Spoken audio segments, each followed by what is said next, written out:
Welcome. My name is Hazel Weekly. I have thoughts, lots of thoughts. They never stop thinking, and they never stop thinking. Today we're going to be talking about source available is thriving, but open source is dying. So this is somewhat of a kind of emotional and or controversial type of topic.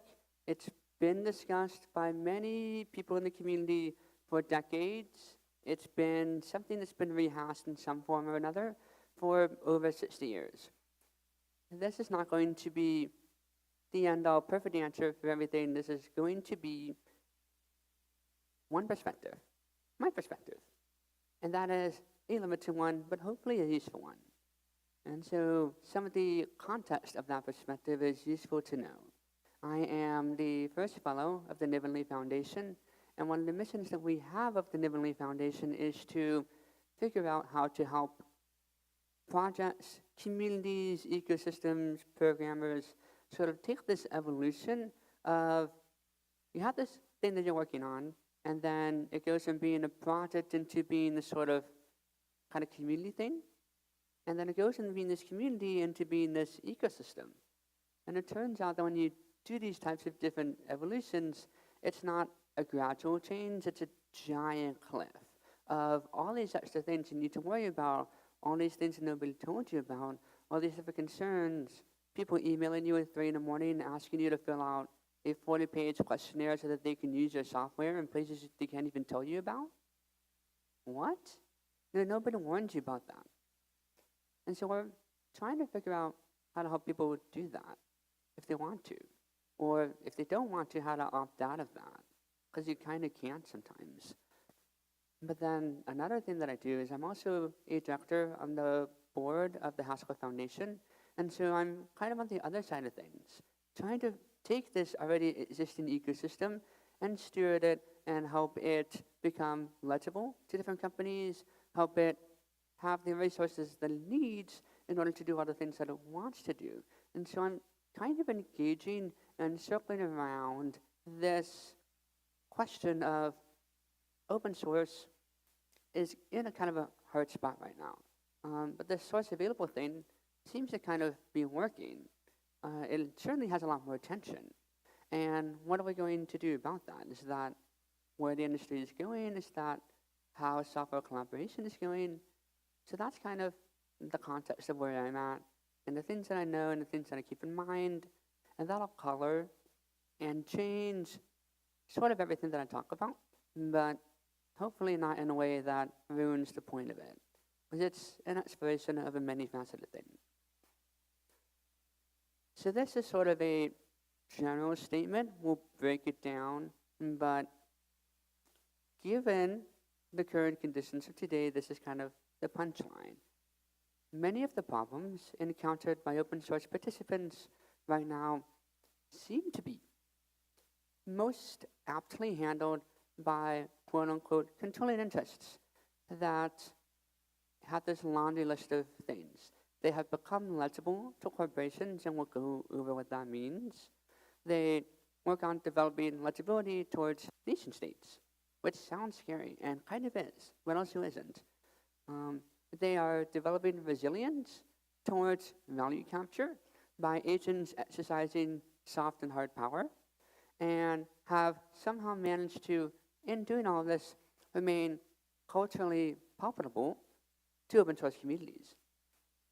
If a project, if a whatever you want to call it, has all these attributes, you seem to be doing pretty good. Okay, but like before we get into all that, that was a bunch of like really complicated words with very specific meanings. So let's dig into some of this. So first off, we have all these different terms that we use, and people have a whole lot of opinions on things. What are we talking about when we say things? And so caveat, I am briefly summarizing decades of opinions from people who are known to hold those opinions strongly, not weakly. I am weakly, but yeah. So free/libre software. Again, brief summary. Kind of the fundamental thing that makes this thing tick is it has 4 freedoms. The four freedoms are, the execution, the distribution, these types of things that we're available and aware of that tend to be associated with copyleft software licenses. Importantly, in the movement around this, kind of the fundamental thing that they really used to distinguish themselves from other movements was that software development and the licensing of it, that it was a social and ethical issue. You did not use this license because you felt like it. You developed software in this way because you were ethically and socially compelled to. And that was a different distinction from basically anything else. It also psychologically turns out the four different things that you have there turn out to be roughly the bare minimum set of things and conditions that a group of humans needs in order to effectively learn. Humans are unique in the animal kingdom in that we think we're special, but we're actually kind of not. But the other thing that is actually somewhat genuinely unique is we use tools. We develop and work together, but the way we do that is we use something, someone mimics that.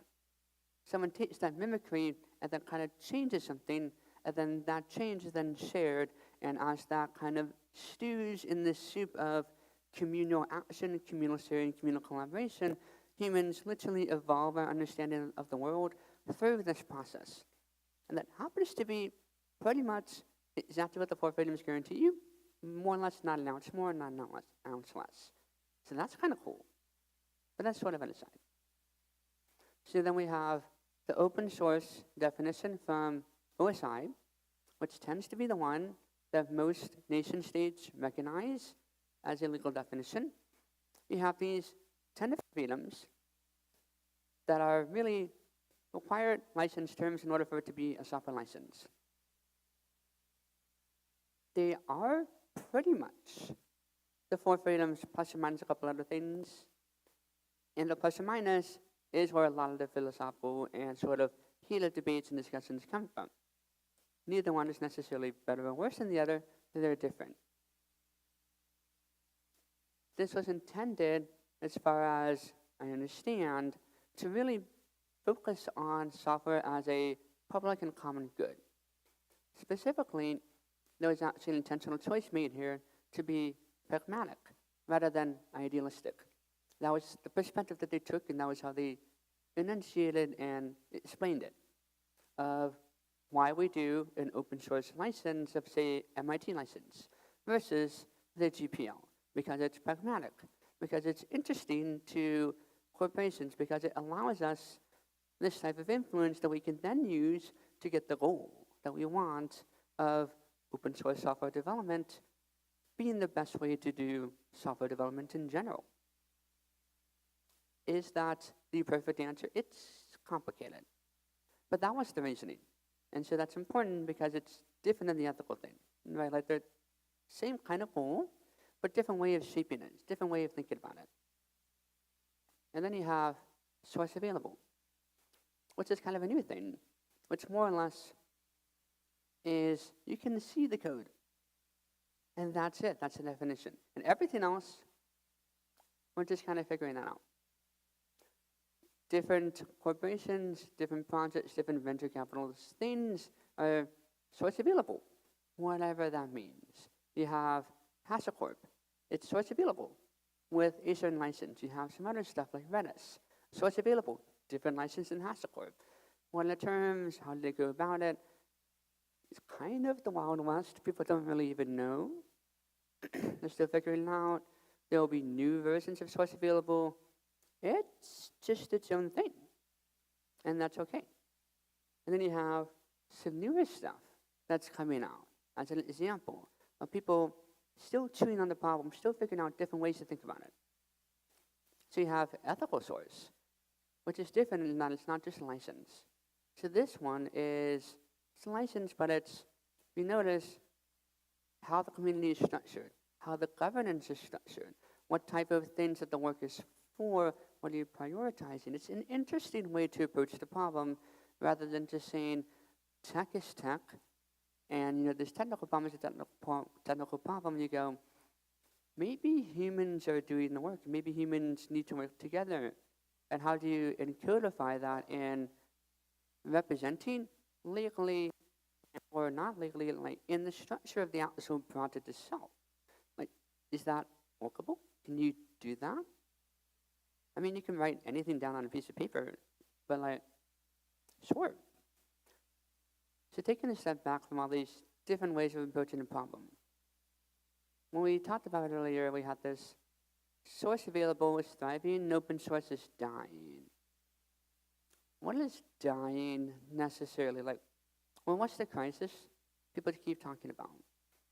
So you have these different sort of things kind of coming in the landscape of today that shape what is happening.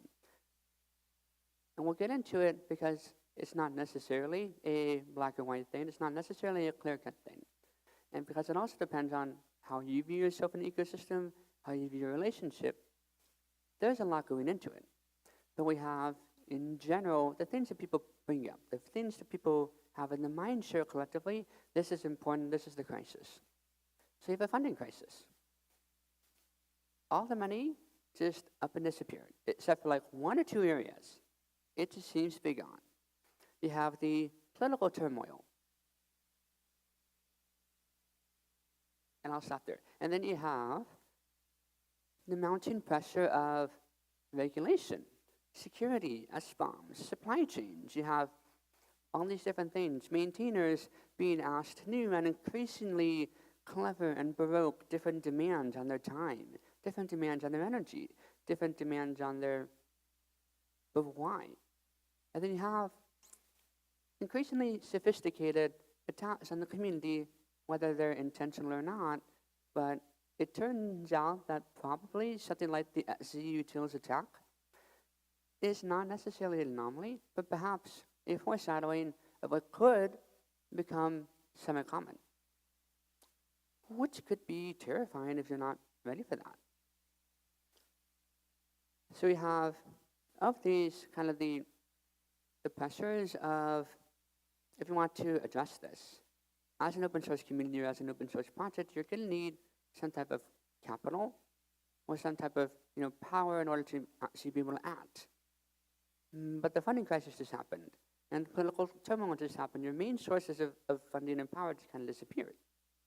And if you have things like an attack or pressure, and you need to be able to like withstand that or cooperate with people, but all the people disappeared. Lots of people got laid off. Different like governance structures, communication is breaking down. How do you deal with it? So the funding, the politics, all the things that open source needs to sort of survive these shapes or conditions, at all the same time, seem to have gone really, really hard to get. And so, but you might just sit there and go, hey, I'm just a hobby programmer. I write some code. I have my dot files. I have this badass Vim configuration that I've been carrying around since high school, and it's open source MIT license, and I don't care what you do with it. China wants to download it, that's fine. Like I've had people say that, like China wants to take over my project, I don't care. It's got 1 star on GitHub. Okay. But we're also trying to attempt to answer the question of how does collaboration work at scale? And if we don't understand that, then that can change the very nature and fabric of how do we as developers work? How do we learn? How do we share? What does our software look like? Like, can you imagine a world in which Linux doesn't work? It's not a thing, in which your IDEs are $3,000. Your compilers are proprietary and locked down, and you have to get a license and a training course. You need to pay for everything per CPU. Like, that was a thing. Do you want that again? Do you want an even worse thing? Like, imagine drinking a verification can to hit compile. What? Maybe that might happen. That's weird. So, okay, so this does kind of matter. But how do we even get here in the first place? Like, why are we even sitting here talking about the fabric of reality and the fabric of communication and ecosystems and everything. Well, if we have this organizing and understanding your decision making, if you have this interaction points between collectives, if you have all these large groups working together or not working together,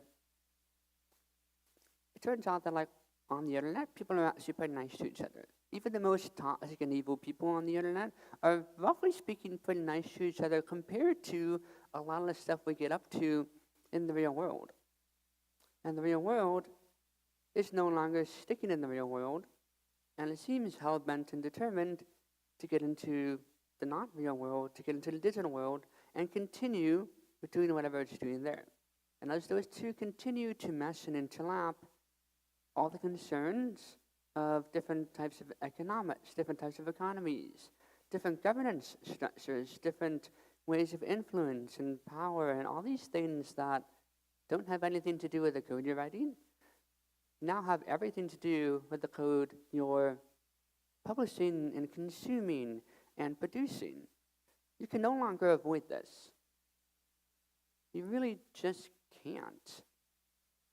So it seems that maybe if open source doesn't become sustainable, it will remain exploitable. And that is pretty uncomfortable to think about. But also, caveat. If open source, whatever we mean by that, does not, quote, become, there's plenty of projects that figured it out 25 years ago. Like, did become? Okay, sustainable? What does sustainability even mean for whatever we're calling open source? Is my hobby project sustainable? Is the Linux kernel sustainable? What does sustainability even mean? If I give you $1 million and nothing happens, is that sustainable? If I give you all the developer time in the world, but no money to do anything with it, is that sustainable? Okay, and then so remain exploitable? What do you mean remain? Is it already exploitable? What about the stuff I haven't even written yet? What about, exploitable? What is this exploit thing anyway? Like, exploits are only exploits if they come from the threat model region of I care about that. Otherwise, they're just sparkling code paths. Maybe, so caveat. But to kind of dig into a lot of these issues that we talked about earlier, I do want to paint the picture that it's dire, because the situation is dire, but it's not hopeless. So if we're talking about situation, let's paint a picture in more detail of what it is, and then we'll go over together how things might be evolving to try and present solutions to these or present some stuff. So digging a bit more into the funding crisis. One of the things that I noticed when I was on the board of the Hazel Foundation was we went through a period of having enough money to survive. We didn't necessarily need to worry about that. And then all of a sudden, we were out. And it wasn't just that we were out so quickly that we didn't even have time to think about it. Of the 10 to 15 different sponsors, not a single one renewed. Just all at once, it was a cliff. It wasn't like a tape, it was a cliff. And then we reached out to every other open source community out there that we knew, every other foundation, and every single one of them had the same problem. But there's a couple foundations out there that said, oh, we're fine, not because they had sponsors, but because they had some savings. They had a 2 or 3 year runway, not the 6-month runway that we had. And then you had the Linux Foundation is fine. They're fine. Cool. Good for you. Everybody else in the world, all at the same time, had that problem. And it was so sudden that we realized, the funding solution used to just kind of be exist and wait for companies to go out of their way to find you and throw money in your face over and over until you figure out how to catch it. And then all of a sudden that stopped working. And we realized we had to spend, 10, 15 years not understanding how to explain the value of software to anybody who's actually using it. Like the Haskell Foundation, for example, is in charge of things like the main package repository for all of Haskell, for things like the overseeing the development of the compiler and overseeing the development and the funding of every open source tooling that everybody just depends on. Like if all of that evaporated, development on Haskell would like freeze in time. Everything would just immediately start falling over. So obviously, for the hundreds of millions of dollars worth of value that's being generated by the ecosystem, it's critical. But you can't just walk up to a company and say, hey, I know we've never asked you for anything in the 25 years we've existed, but all this, can you send us 6 figures worth of money for no reason? What? You can't just do that out of nowhere. But we spent the whole time period of Haskell, and everybody else did, just going, well, the value is obvious, isn't it? And I mean, it is, but also. And it turns out that value is also just not monetary, it's a whole bunch of other things. So you have all these open source software developers who are employed by companies to do nothing but just mess around, have fun, and do open source development. And then all those got laid off at the same time as the funding dried up. And you're like, well, at least we have this compiler developer. Oh, no, that team got, well, can anybody hire them? Oh, nobody wants to hire them to do that. They just want to hire them to make money for the company. Oh, does anybody want to hire anybody to actually make the ecosystem function so that you can continue to do your job? No, it's a tragedy of commons. Someone else can do it. You're just playing chicken with the whole ecosystem. You're just going, someone else can pay for it, not me. Because it worked for 15 years, it worked for 20 years, it worked for 30 years, and all of a sudden it stopped. Well, okay, so is it a funding crisis, or is it a bad business model? Because there's a whole lot of people out there who will talk about the funding crisis of open source, who will talk about and say, oh, this is a bad problem, this is like a huge burden, and I'm like, I hear you, with the context of the Haskell Foundation, I'm like, I hear you, I empathize.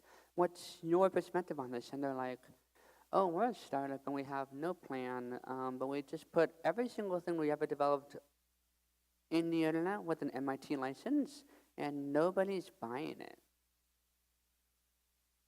And I'm like, okay, is that a crisis? But yeah, obviously and I'm like, you just suck at business, man. Like, what? So there's this conflict of different perspectives. Is it a funding ecosystem? Is it a funding crisis? Is it bad business model? Is it, well, how do you make money with open source anyway? Nobody knows that. Absolutely nobody knows how to make money with open source. You have people that call themselves open source and make money, and nobody can really replicate that particular model because they have one type of context, one sort of situation, one sort of business model, and it is instantly tied to open source. And almost very rarely is it more directly tied to open source than 2 layers of indirection. So that's not replicable. It's cool. You can have like one of those companies, maybe 2. Nobody else needs like the same shape of that, so we don't really have a good business model. And we have this, people talking past each other constantly because of this issue of you just don't have a way to translate between a capitalist economy and a very not capitalist economy of goodwill and the gift kind of economy, or the post-scarcity sort of shapes of economic value. Like if I do open source, my work is valuable if everybody knows about it, and everybody uses it, and everybody relies on it, and innovates what then contributes back. I don't need to worry about money. Like I don't care. But then people like, I need to eat, so I need to translate that value somewhere else, somehow. And that value transfer is super, super tricky. Nobody really knows how to do it. But a whole lot of people will talk past each other using the same words. and get mad that each other are not understanding this. So that's tricky. So you have people saying, oh, if it weren't for all these freeloaders, we could get somewhere, we could make money. Look at all the value captured by open source. If everybody paid their fair share of $20,000 a year for this thing, we'd have trillions. And I'm like, what? Can you imagine if Linux cost $20,000 a year for anybody to download? Nobody would use it. No, people would use Windows. Can you imagine what? So freeloaders make the world go round. And freeloaders create the tragedy in the commons. And both are true. And it depends on which economy you're talking about. In one structure of economy, freeloaders are bad because they're taking a resource and they're not contributing back to it. They're acting not in good faith to the social contract. But on the flip side, if you have an ecosystem and you have this community, like a community library, well, the freeloader is someone that's sitting there reading the books, but they're sharing ideas and they're contributing to the atmosphere and they're generating all these cool ideas, and then they sit there and have a conversation with someone and they say, oh, I have a book, I can do that. And they were a freeloader for a year and a half, and then all of a sudden they provide value. Are they a freeloader? Like this, you can't think of freeloaders in ecosystems and communities the same way as you do in like a store or a marketplace. But they use the same word. They talk about the same problem with the opposite results and opposite. It gets tricky. And then, of course, you have the political turmoil issue. So this is really an issue in a lot of different ways, but I'm going to avoid touching a lot of it. There's hard power, and there is soft power. And that is an inescapable fact of how Western-style societies are built, and how large governance structures influence and wield this influence on each self and on other people. So the hard power would be any action. I make an action, I force you to make an action. The soft power would be influence. I have an idea, I share the idea. Well, in one type of economy, that's how it works. But in another type of economy, maybe the hard power is I can fork your code. Is that hard power? I'm not forcing you to do anything when I fork it. That's influence. But it's an action. But so things are tricky. But when you have these nation-state actors, when you have these large actors working in the real world, doing this hard power, soft power thing, and all of a sudden they realize, oh, I can make things happen in the real world. By screwing over something over here in the not-real world, that comes in. You can't escape it. It's already happening. It's been happening. It's going to continue to happen. Which means that we also need to think about consumption and production.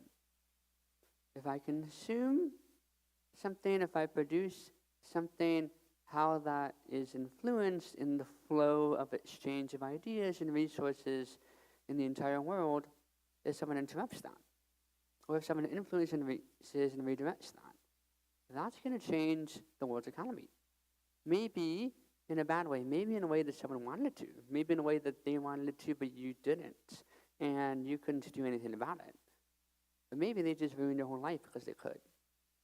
So that is uncomfortable. But we can't really escape it. Or maybe we can't, right? Is it my problem? I don't do anything. I just write hobby software for myself. I have a home lab. Nobody cares about it. I put all my Linux ISOs on Plex, and I watch them. Right? It's fine. Well, to put frankly, with the advent of a lot of various technologies around the world, a lot of the various economic situations that the world is in, and a lot of the various political situations that the world is now in, the entire world is about to make it your problem, and they're not necessarily asking for permission to do so. But it is, they're only making it your problem if you're participating in open source in a way that works. So like if you say, I'm put this code out here, and I'm not doing anything with it, and if you take over, I don't care. Or if you say, oh, but I released this and I put this in its dependency somewhere. Well, do you care or do you not care? That the world's going to make it your problem, but you can choose what to do about it. But it is going to be your problem now. You really can't ignore it. You really just can't ignore it. And we've spent the last several decades pretending you can ignore it. Pretending you don't have to worry about where money comes from, what happens with the software that you write. Oh, I just, write some, remote control device software for a weird company that nobody's ever heard of, military. But I don't have to worry about that. For 20 years, we've lied to ourselves about that. For 30 years, we've lied to ourselves about that. Now, what we need to do, perhaps, is if corporations and other types of actors are determined to exercise hard and soft power and capital on you, with you, using you, with or without your say-so, you're probably going to need to think really hard about how you can create the conditions of success so that whatever result you want out of this, idea of collaboration of software is something that works for you. It doesn't have to be what everybody else wants. You might just say, I'm going to walk away, but you're going to have to make that choice. So what do you do about that? It turns out there is a dirty secret, which is that most open source problems aren't uniquely open source problems. Tech has a bit of an exceptionalism thing where they like to think that they have the problems that nobody else in the world has ever had. And open source likes to think that they have problems that nobody else has ever had, that no other issue could ever possibly be solved with the same type of thinking. You say, well, it turns out that most of the types of problems that open source runs into, you can find ways to address it by looking elsewhere for inspiration. So let's look at some different types of strategies, some inspiration, some sort of smorgasbord of topics that we can use to go, okay, so we have a whole bunch of things that are going to be made my problem, and I kind of want to know what to do about it. So remember when I talked earlier about legibility, I used this word. It was a scary word with very specific meanings, and we didn't really talk about it. So legibility. Legibility is the idea that when a government wants to examine how it's doing something, when a government structure wants to understand how it's working, it can sort of look inside of itself, think and reflect and examine that and understand it. So you can think about legibility as like, can you write something on the whiteboard? And can you read it? Well, if I'm 5 feet away, I can read it. It's pretty easy. I just write it and I read it. If I'm 10 feet away, I need to make sure that I write it clearly. I need to make sure that I write it large. Who will have to do that? But what if I decide I want to scale myself outside of a classroom? And I want to scale myself to a whole school. How do I read everything on every whiteboard of a school? Can't do that. So none of the stuff on the whiteboard is legible to you anymore. But if you were to create a process or a policy or a set of ways to continue to read all the things on the whiteboard, maybe you want to, maybe you don't. But that is that kind of legibility, and you just scale that up from 1 school to 10 schools to the whole nation, to maybe the whole world. That's what governments do. That's how they write policy. That's what they're doing it for. Corporations, it turns out, do the same thing. But they're also, when they're doing this legibility, both governments and corporations, even though they're doing it in slightly different ways, they're really concerned about doing what's best for everybody involved in the name of protecting their own interest, for sure. But it's not one-sided. It can be and should be and often is mutually beneficial. Like if you have an agreement with a company for them to use your stuff, they don't want you to just disappear and wither away because they're using your stuff. They have a vested interest in you. You have a vested interest in them. and that is mutual. So how can you take your software project or your software community or your software something and create this mutual benefit to where all these big scary problems, governments, corporations, everybody else goes, oh, this is expensive and you can't afford it. And if you can't afford it, you go away. And if you go away, that's really bad for me. I'm going to step in and do my part because I consume some of this. And I have this agreement with you to make use of the shared resource. How do you do that? That's legibility. When you make that support feel obvious, when you make it feel part of this contract, rather than it being a social contract where you pinky swear, you make it legible. You turn it into something that's not a pinky swear. It can be something as simple as rate limiting the downloads of everything to a really small amount, way more than any individual developer would ever need. But all the corporations are going to have to figure out a way to not take all your bandwidth. They can pay for it. Wow. Cool. The open source community historically has gotten pretty mad about that. But what if they didn't? You can do the legibility in that way too. You can explain why this needs to happen. Okay, that's cool. So we have governance. We talked about governance. So governance, this is one of those things of, it can be tricky because there's a lot of emotions in it, but no one's really sitting there saying, there's emotions in this. So, for example, when you have certain types of open source software, and they want to release this type of service, or this type of thing that you can run, an infrastructure or a utility or something like that. You really want, idealistically, if people get a lot of value out of it, they should contribute back to it. And if that effect is super, super, super outsized, then something should happen.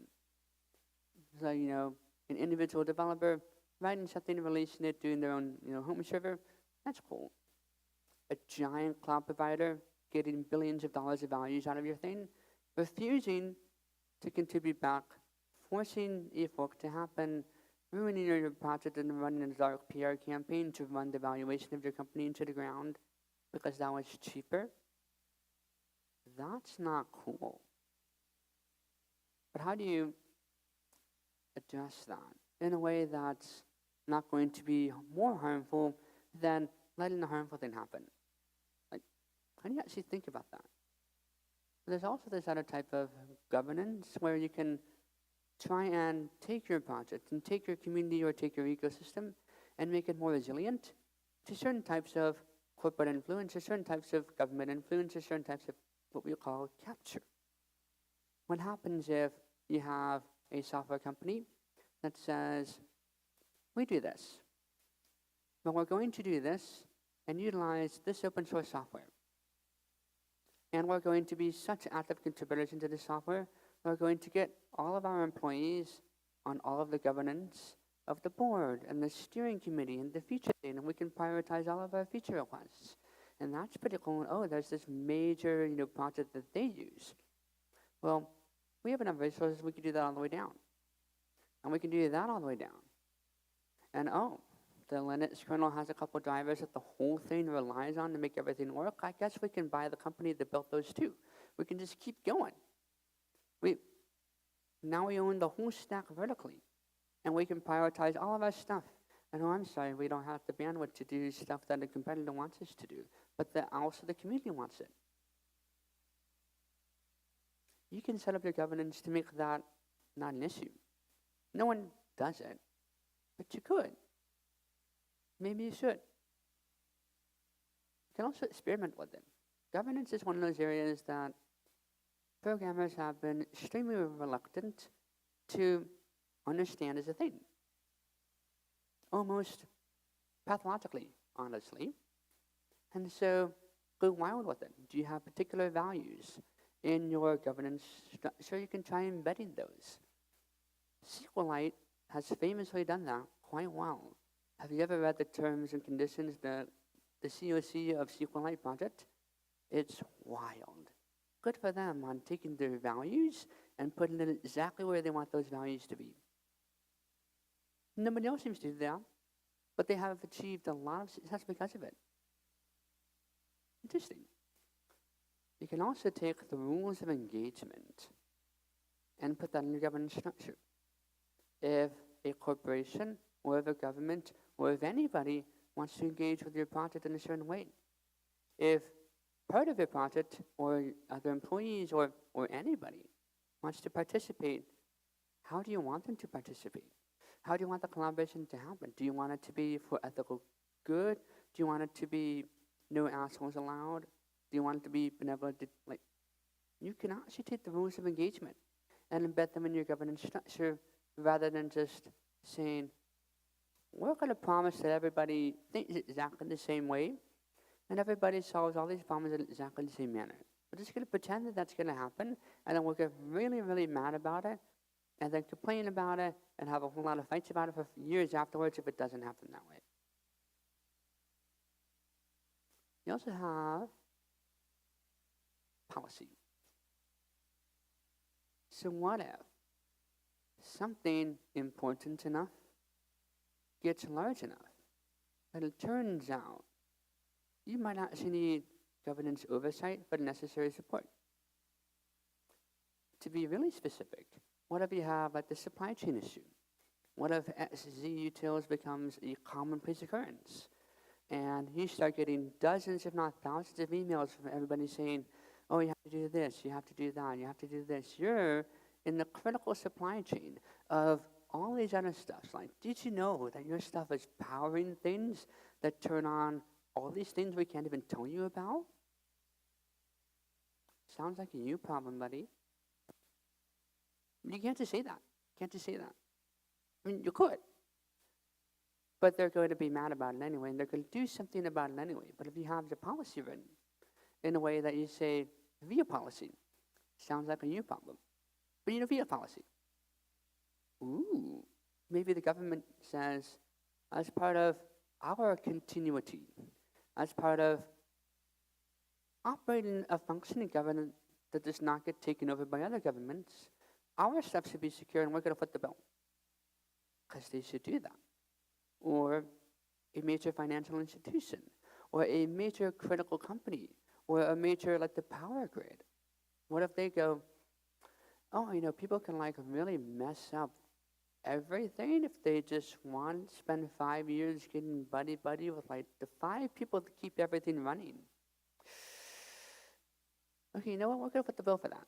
You can use policy to take the entire industry, to make that a standard, to make that a requirement, to make that part of the rules of engagement for them. Telcos have been doing this for decades. Hardware is really, really expensive. You want to know how they do it? Everybody builds a whole bunch of hardware. They take all their stuff, they slam it together, and they go, who won? All right, that one won, that company won, cool, you get to patent that, and everybody else is going to do a patent ring around that. We're going to copy that software, and that's the standard. They just do that. Because iterating and forking, switches, or forking actual hardware, that's a pain in the ass. You don't want to do that. But you can do this bake-off thing. You can have everybody say, hey, let's figure out this. Y'all fight about it, and then we collaborate when someone wins. That's a policy thing via patent, via whatever. We could think about what it means to have healthy competition, healthy collaboration in a way that doesn't involve ceaseless infighting to the point of destruction of the things we care about. What have we thought about that? What if we, you might say, oh, this is a government problem. This is a giant big thing problem. What can I do? Well, you have your own dependencies, don't you? You might say, well, as the policy of this project, we're not going to use dependencies from maybe these areas. We're not going to use dependencies from maybe these ecosystems. We just don't run this entire programming language because we don't like it. Or maybe there's another reason. But if you write that down and you say this is a policy, you can do that. You can curate your dependencies. You can curate your time. You can curate your energy. You can curate a whole lot of things that most people get hit with later after the fact, that they get drained with later after the fact because they never thought to sit down and take the boundaries of their own personal life and say, I want my own space. Now you're going to have to do that, but you can and you should. Speaking of your own personal life, here's one that I don't really see a lot of people thinking about. Are you a cook or a chef? They both make food. One of them can do it however they want to because they're just cooking for themselves. Maybe they're cooking for their partner, maybe they're cooking for their family. Doesn't matter. If you want to use week-old milk, have at it. You want to use weird ingredients, you want to put pineapple on your pizza, nobody's mad at you. You can do whatever you want. You want to wash your hands, you want to not wash your hands, please wash your hands. But no one's firing you from cooking your own dinner. What if you're a chef? Being a chef is an extraordinarily different skill than cooking food. You can be really bad at cooking food and be a really, really good chef. You can be really, really good at cooking food and you can be a really bad chef. Kind of like how you can be a really good programmer and be really, really bad at running open source projects. Or you can be really, really good at running open source projects and not actually even necessarily care a whole lot about the code. And if you force those to always be the same people, you're going to miss a lot of potential. But also, if you just always assume that it's the same people, if you just go, oh yeah, I like to cook, and then someone says, you're a chef now. You have to follow all these regulations, you have to follow all this and that. I'm taking your food and I'm feeding it to the president. What? I didn't sign up for that. You're going to have to ask yourself what you signed up for now. And it kind of sucks that you have to ask yourself what you signed up for. But you were already doing that, just never explicitly. When you use a very permissive license, you are kind of signing yourself up for someone taking your food whenever they wanted to and then feeding it to someone really important. And then that can cause issues for you. So maybe you're going to want a license that says, hey, I'm just a cook. Maybe you're going to want to think, oh, this is a product that it's never going to be a product. It's never going to be a community. It's never going to be an ecosystem. And in fact, this product self-destructs if it gets 100 stars on GitHub. Screw you, don't like my stuff. Why not? What's your identity? What's your relationship with the stuff that you write? What's your relationship with the communities that you share with? What's your relationship with the friends that you have? What's your relationship with the communal learning? How do you engage with that? You're not just smashing your face on a keyboard. You are yourself, and that's awesome. But because you're yourself, you have to think about what that means for everybody who interacts with you, and the you interacting with everybody else. What are the problems you want to think about? Do you say, hey, you know what? I don't really care about international politics. If you want to sanction me, you can't. Like, and if that's a problem, like, what? You need to think about that. And if those problems that you want to solve, those types of issues that you want to encounter, if what you aim for your project or your community or your ecosystem is incompatible with the types of problems that you're willing to solve, you got to fix that incompatibility. You can't just get yourself into a really, really sticky situation and then go, oh, but I don't want to deal with the consequences of making really hard choices now. I'm like, you did sign up for that when you purposefully signed up for that and you hit the giant button saying, I signed up for that. No one really said before what the giant button fully entailed, and now we're kind of figuring out the hard way what that fully entails. But now that we have to be aware of that, you don't have to hit the button. You really don't have to hit the I could be emailed by the government at any time button. It's optional. It really is. Maybe you don't want to hit it. It's fine. Your code doesn't have to do anything important. If you wanted to do something important, if you wanted to be impactful, you're going to have to hit the button. But at least you know it going into it. But you're going to have to know that now.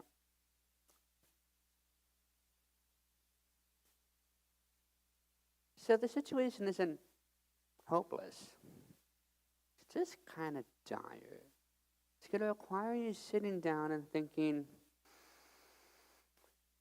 well, I thought I was just someone that took a keyboard and hit it and made code. But it turns out I'm also a human that interacts with other humans in this weird, messy world that we call humanity. And I can't just hide behind a keyboard and a screen and pretend that the world doesn't exist. As long as you're okay with that, it's only dire. Thank you very much. Any questions?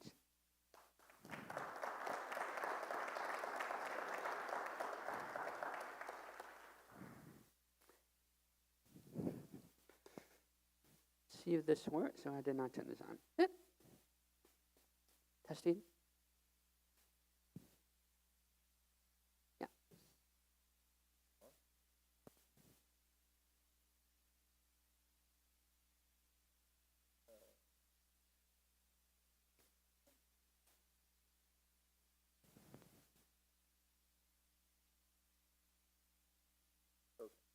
Hopefully that's okay. There, I can hear myself now. It seems like there's this incentive in the beginning for a lot of profit-making companies, startups that build themselves around an open source identity. And in game theory terms, you hear people talk about it as the prisoner's dilemma, where they're collaborating, and there's an incentive for them to be collaborators with the community up to a certain point. And then it seems like a lot of the time those incentives shift, and the incentive is for them to become, in game theory terms, defectors and turn their backs on their open source roots and go with source available or even closed source licenses, which they usually have contributor agreements that allow them to do. And so I'm wondering if you see any way for there to be a way to structure things so that those incentives don't shift, or at least maybe shift much later. So one of the things that's interesting about that is when you're thinking of the prisoner dilemma, or you're thinking of this type of game theory, all of these problems exist in the confines of a singular economy, a singular scenario, a singular whatever. And when you externalize the difficulties of a whole bunch of like the translation, and you have these two different economies, or prisoner, two different prisons, and you're not really talking about the fact that there's two. The shift is what's happening when invisibly you've shifted from one to the other, but you're pretending like you're over here. And then so you're still doing the prisoner dilemma, but you're playing by a different rule book. And you have a communicating the rule shift. And so the thing they need to do is to give everybody the same rule book, and that would be like legibility, for example, is a way to do that. You have this economic prisoner dilemma versus this, collaboration prisoner dilemma style thing. And if the collaboration starts producing less money than the economic one, then it doesn't matter if you're not playing the economic one. It does matter if you are. And so what you see a lot of happening is you have the VC type of funding, where the VC funding style is explicitly to do this in a really weird way that often ends up creating a scenario where you're always playing by the economic one, but you artificially push out the start date of the economic prisoner dilemma. And then all of a sudden the start date kicks in, but nobody talked about it. And it may be 5 years down the road. Then all of a sudden they're like, oh, you have to actually start playing by the rules now. And you start seeing the value capture. They were always playing by the rules, they just weren't talking about it. So can you make that visible, can you make that legible from day one? That'll help a lot. But everybody needs to understand that you have to do that. And part of that could be, as an open source community, we might say, we're not going to interact with any VC company or any VC, product or startup or venture or thing until we know that they're playing by the same rules. We know that they're doing this thing, that they're legible, and they're not punching out the start date in a way that they're going to sort of look like this value capture bait and switch.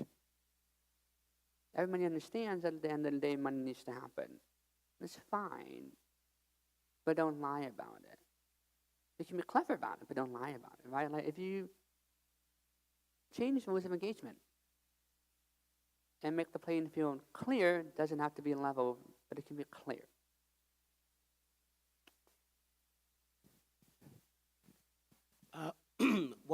Why don't talk about free software as in freedom?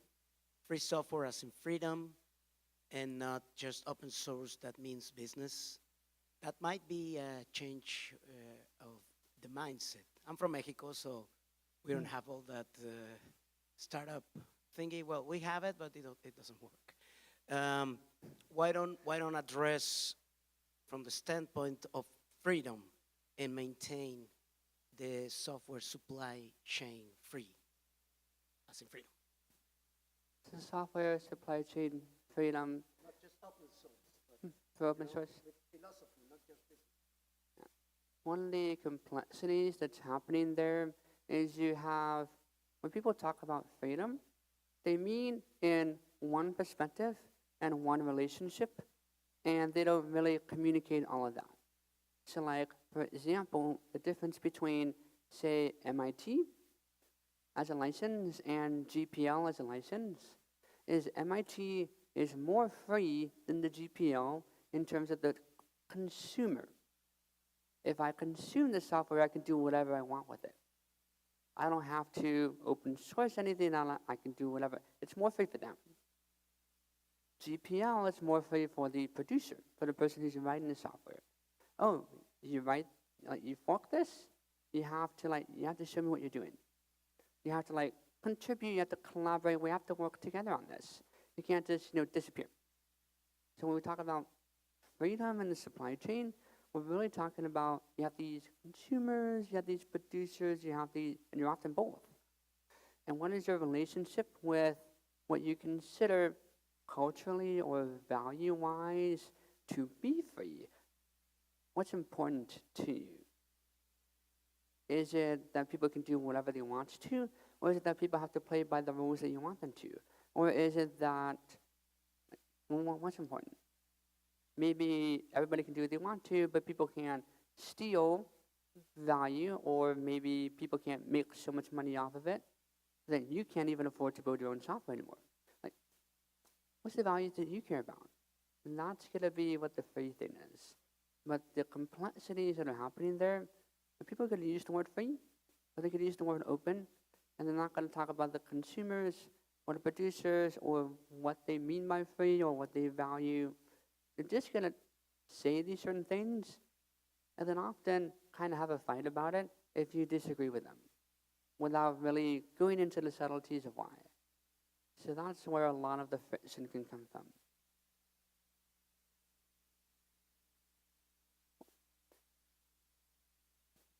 So there seems to be like an inherent sort of pull on both sides of this. Like you sort of talked about how, for example, setting up rate limits is actually the perfect example of this, of, using that as a way to prevent, large corporations from abusing your service. But in some ways, open source being built on trust, like there's an assumption there that at a certain size, you don't deserve that trust anymore, which is something that I've seen in like a larger, older open source project, kind of we've been on the bad side of having to basically architect around the walls that are put up to prevent corporate exploitation, even though we're not that corporate. So how do you manage that in, like an inherently trust-based system while also putting limits in place? Like, how do you find that balance? So that's actually a really fun question. Thanks for asking that one. One of the things that I think is important to sort of imagine is it doesn't necessarily have to be like trust or preventing abuse. It can also be just sort of often you don't know your own size. So if you're a giant corporation, the difference between stepping on an ant and kicking a rock is kind of the same. So like a great example with like rate limits. It's really easy to pass dash dash no cash when pulling a document because it prevented a CI bug once, and you just added 3 zeros to their bill. If I do that, you don't even notice the difference. I went from 20 pools to 25. You went from 2,000 to 200 million. And so I need to be able to, it's not even about necessarily protecting myself, it's about letting you be visible and letting you understand the effects that you're having on the community. And so if you're thinking about that, it's not necessarily how do you set up these guardrails, it's more in a trust-based community, how do you communicate so effectively with each other with this trust, with this knowledge, that you can act in each other's best interests. Like, I'm not necessarily going to remember to check how much of your bandwidth I'm using. But if you set up all these limits and sort of guardrails and protections, or maybe notifications in a trust system of, oh, by the way, did you really mean to go through 20 gigabytes per second of bandwidth? That's a lot. And it can go, oh my goodness, no, I forgot to set, production English true, and I forgot to set, oh, whoops. You wouldn't know that otherwise. So, does that help? Yeah. I am probably at time. I see other people climbing in, but it was great, and I will be around afterwards out there, and you can all chat with me, and I'd love to talk. But thank you very much.